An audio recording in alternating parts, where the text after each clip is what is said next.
आज की वीडियो में निम्नलिखित को P बटा Q के रूप में व्यक्त कीजिए, जहां P और Q एक पूर्णांक है, Q equal to not zero. आज की जो वीडियो है क्लास 9 से है और प्रश्नावली है आपकी 1.3 और प्रश्न number 3। Very very good morning. तो आज हम 3 प्रश्न लेकर के आए हैं। इसमें सबसे पहला प्रश्न है आपका 0.6, ये ऊपर बार है। इसके बाद है, इसको रेखा बंधनी बोलते हैं। 0.47 के ऊपर रेखा बंधनी है और यहाँ पर है 0.001, इस पे 3 पर रेखा बंधनी है। अब हमें इनको P बटा Q के रूप में कैसे व्यक्त करना है, तो अपन प्रश्न नंबर 1 ले लेते हैं। और प्रश्न नंबर 1 है इस प्रकार से, मैंने लिखा प्रश्न नंबर 1, ठीक है। तो मैंने यहाँ पे लिखा 0.6, यहाँ पर 6 के ऊपर रेखा बंधनी है, को P बटा Q रूप में व्यक्त करो, ठीक है। ये अपना प्रश्न हो गया। अब आप इसको कैसे हल करोगे, पहले आपको यहाँ पे लिखना है, माना कि x बराबर ये वाला 0.66 दो बार लिख दिया। अब आपका एक प्रश्न खड़ा होगा कि ये 6 दो बार क्यों लिखा, 3 बार भी लिख सकते हैं, 4 बार भी लिख सकते हैं, 5 बार भी, जितनी आपको इच्छा हो लिख सकते हो, लेकिन मैंने यहाँ पर लिखा है 2 बार। 6 तो पहले था ही, मैंने 1 बार और लिख दिया, इसको मैंने प्रश्न नंबर 1 मान लिया। अब प्रश्न होगा कि ये 6 दोबारा क्यों लिखा, 7 और कोई संख्या क्यों नहीं आई? क्योंकि बेटा इसका अर्थ होता है कि यही संख्या बार बार आती रहेगी, यानी कि रेखा बंधनी किसके ऊपर है, 6 के ऊपर। तो यानी कि 6 कंटिन्यू कितनी बार भी अपन लिख सकते हैं। ये आपका समीकरण 1 हो गया। फिर मैंने क्या लिखा, दोनों पक्षों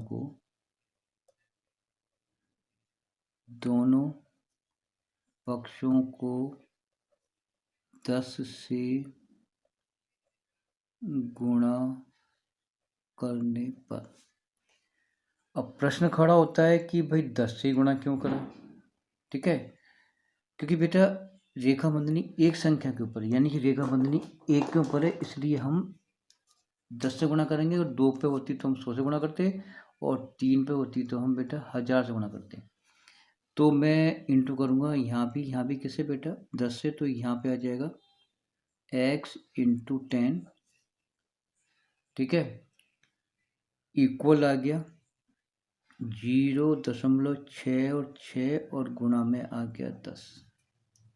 समझ आ रहा है। अब इसका अर्थ ये हो गया बेटा, तो इसका अर्थ ये हो गया कि अब ये जो गुणा होगा ऐसे होगा, यहाँ पर आ जाएगा आपका 10x, ठीक है, बराबर आ जाएगा, ये इंटू होकर के 6 आ जाएगा, क्योंकि यहाँ पर 66 गुणा होगा किससे बेटा, 10 से, तो 660 आएगा। अब 2 के बाद आ जाएगा आपका दशमलव, यानी कि जो आपका दशमलव यहाँ पे आ जाएगा। तो आपका इसको अपन दोबारा इसको राइट करते हैं, तो यहाँ पे आ गया 10x बराबर 6.6 और 0, और ये समीकरण हो गया आपका दूसरा, ठीक है। तो पहला दो समीकरण तो ये था ही, ये बन गया आपका दूसरा। अब आप एक लाइन लिखोगे, वो लाइन क्या लिखोगे, समीकरण 2 में से समीकरण 1 को घटाने पर। समीकरण 2 में से घटाना है, तो समीकरण 2 ये रहा, तो ये 10x में से घटेगा आपका ये x, और इसमें से घटेगा ये पद। तो देखो कैसे लिखेंगे, 10x माइनस x बराबर, यहाँ पे आ जाएगा 6.60 माइनस ये आ जाएगा 0.6, ठीक है। समझ में आ गया। एक को छोड़ दो, यही काफ़ी है। अब देखो बेटा यहाँ पे क्या होगा, यहाँ बच जाएगा आपका 9x, इसमें से घटाएंगे, देखो मैं यहाँ पे साइड में कर लेता हूँ कि इसको किस प्रकार से घटाते हैं। तो 6.60 इसमें से अपन ने घटाया 0.6, तो यहाँ 6 में 6 गया तो 0 और यहाँ बच गया आपका 6। तो आपके पास बेटा 6 बच गया। ठीक है, अब आप क्या करोगे, x को बाहर निकालोगे तो यहाँ पे आएगा 6/9, तो x की वैल्यू आ जाएगी 3 से काटा, 3 दूनी 6 और 3 तिया 9। ये आपका p और बटा q के रूप में हो गया। ठीक है, तो आप देखो क्या हो गया, 0.6 बार का परिमेय संख्या के रूप में व्यक्त, परिमेय संख्या के रूप में व्यक्त। अब क्या होगा, ये हो गया आपका 2/3, ये आंसर हो गया। क्लियर है। अब इसमें देखो दूसरा प्रश्न मैं ले रहा हूं, प्रश्न नंबर सेकंड देखिए, प्रश्न नंबर सेकंड देखो, प्रश्न नंबर दूसरा है 0.47 रेखा बंधनी 7 के ऊपर। ठीक है, अब इसको अपन कैसे हल करेंगे मैं आपको बताता हूँ। तो आप इसको मैंने डाल दिया इसमें। ठीक है, चलो अब अपन लिखते हैं माना कि वही वाली ट्रिक। आप क्या लिखोगे, माना कि x बराबर, माना कि x बराबर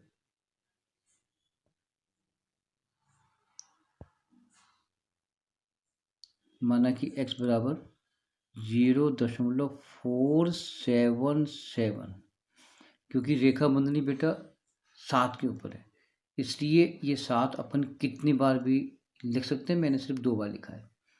ये समीकरण आपका 1 हो गया।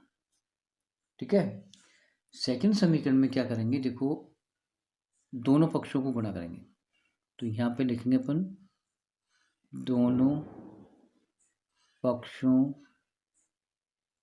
को, दोनों पक्षों को 10 से गुणा करने पर।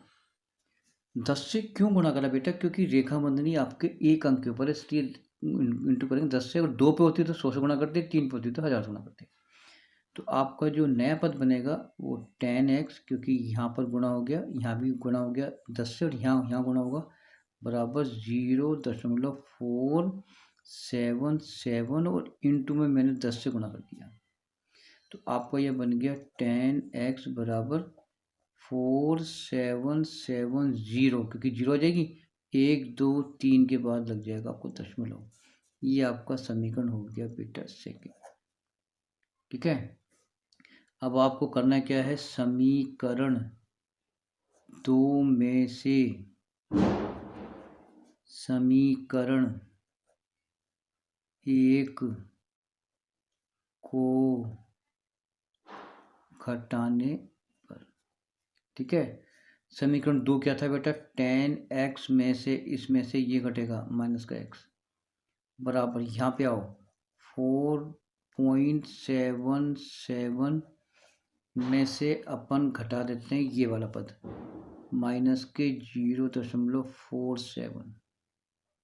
ठीक है, मैंने 3 लिए नहीं, मैंने 2 ले लिए। अब यहाँ बच जाएगा आपका 9x।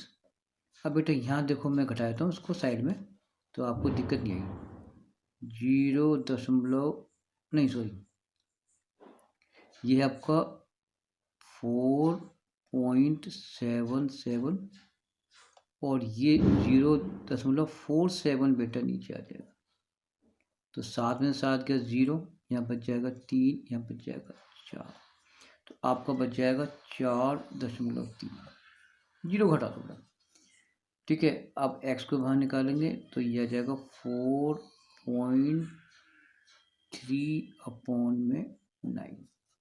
ठीक है, अब बच्चा देखो अपन दशमलव हटा सकते हैं, क्योंकि अपना दशमलव आराम से हट जाएगा। ये हटाया तो बेटा नीचे एक 0 आ जाएगा, तो आपकी जो x की वैल्यू आ जाएगी आपके 43 ऊपर, यानी कि 43 ऊपर और 90 नीचे। ठीक है, 43 ऊपर और 90 नीचे, तो यही बेटा आपका आंसर होगा, यही आपका आंसर होगा। ये आपका आंसर यहाँ पर एंड हो जाता है। ठीक है, अब इसमें तीसरा प्रश्न और है, वो ले लेते हैं अपन।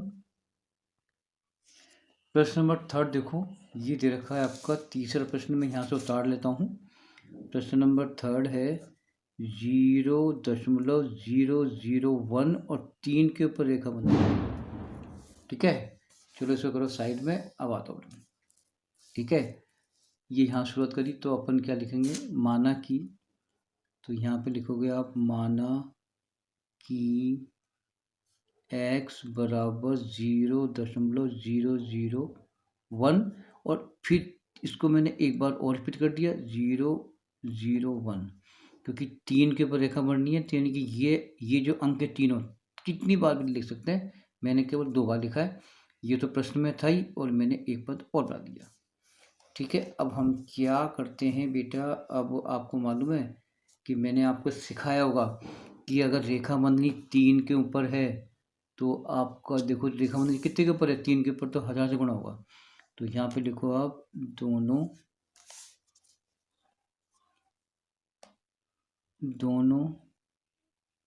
पक्षों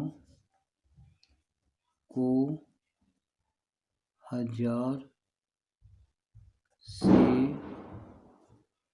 गुणा करने पर, 1000 से, क्योंकि 3 के ऊपर रेखा बंधनी है, तो यहाँ पे आ जाएगा 1000x बराबर, ये देखो ये ना इसको इंटू करेंगे देखो, तो ये 0.001 और इंटू में लगा दिया मैंने, 1000 से गुणा कर दिया। ठीक है, तो यहाँ पे तो आ जाएगा आपका 1000x बराबर, अब बच्चा यहाँ पे देखो, इसको मैं इंटू करता हूँ 0.01001, ये तो मैंने यूँ लिखा और पीछे मैंने लगा दी 03।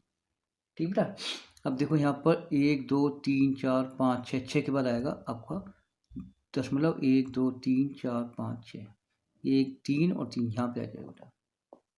ठीक है, तो आपका ये पद बन जाएगा 1000x बराबर, अपन चाहो तो बेटा, चाहो तो है ना, आप आगे वाली 0 हटा सकते हो, उसका कोई अर्थ नहीं है, वो आपको हट सकती है। ठीक है, तो अपन हटा दें इसको, तो मैंने कहा कि आगे वाली 0 हट जाएंगी, तो यहाँ पे आ जाएगा 1 ये तो पूरी बेटा हट जाएंगी, और 1.00100, ये बन गया आपका समीकरण से। ठीक है, अपन क्या करेंगे, समीकरण 2 में से समीकरण 1 को घटाने पर, ठीक है, अब इसमें से 1000x में से ये घटाया x को, माइनस का x, और 1.001 में से घटाया मैंने, ये घटा दिया, माइनस 0.001 और 001 मैंने घटाया।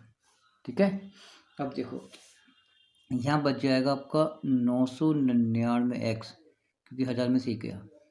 ये देखो ये कैसे घटेगा, 1.001001, इसमें घटाओ, ये आएगा 1 2 3, यानी कि 001, और यहाँ भी 001, तो यहाँ पर 0 0 0